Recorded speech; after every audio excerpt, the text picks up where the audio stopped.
धौलपुर शहर की गंगाबाई की बगीची में चल रही 7 दिवसीय संगीतमय श्रीमद् भागवत कथा ज्ञान यज्ञ के 7वें दिन कथा व्यास अभिषेक भाई ने विभिन्न प्रसंगों पर प्रवचन दिए।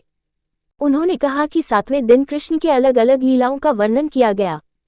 माँ देवकी के कहने पर 6 पुत्रों को वापस लाकर माँ देवकी को वापस देना, सुभद्रा हरण का आख्यान कहना एवं सुदामा चरित्र का वर्णन करते हुए कथा व्यास अभिषेक भाई ने बताया कि मित्रता कैसे निभाई जाए ये भगवान श्री कृष्ण सुदामा जी से समझ सकते हैं। उन्होंने कहा कि सुदामा अपनी पत्नी के आग्रह पर अपने मित्र से सखा सुदामा मिलने के लिए द्वारिका पहुंचे। उन्होंने कहा कि सुदामा द्वारिकाधीश के महल का पता पूछा और महल की ओर बढ़ने लगे। द्वार पर द्वारपालों ने सुदामा को भिक्षा मांगने वाला समझकर रोक दिया।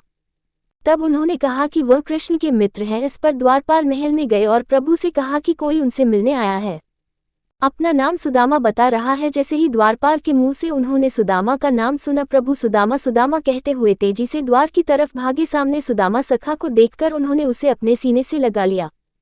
सुदामा ने भी कन्हैया कन्हैया कहकर उन्हें गले लगाया। दोनों की ऐसी मित्रता देखकर सभा में बैठे सभी लोग अचंभित हो गए।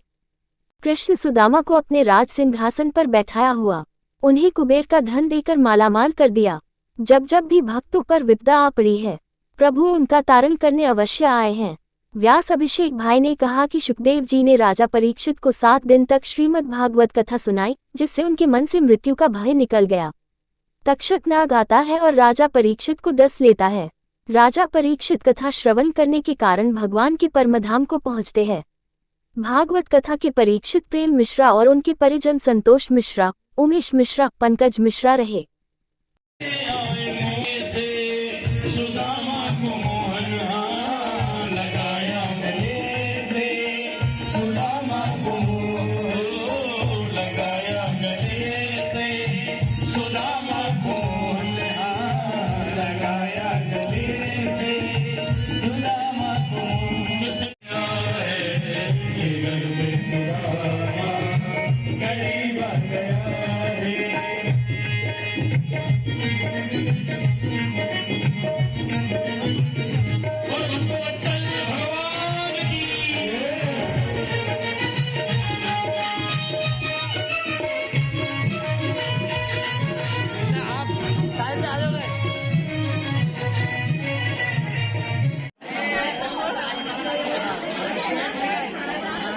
अब सब लोग विराज जाओ यथा स्थान जहाँ बैठे थे। केवल सुनी है ना, कोई गांव का छोटा मोटा आदमी हो और वो किसी बहुत पैसे एक महाराज नहीं समझ में पड़े, ब्राह्मण देवता सीधे बेचारे चलते हुए सुनना,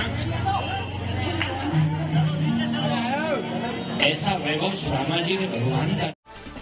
सबसे पहले प्रमुख खबरें देखने के लिए हमारे चैनल समाचार टुडे को सब्सक्राइब कर लें, घंटी वाले बेल आइकन को जरूर दबाएं।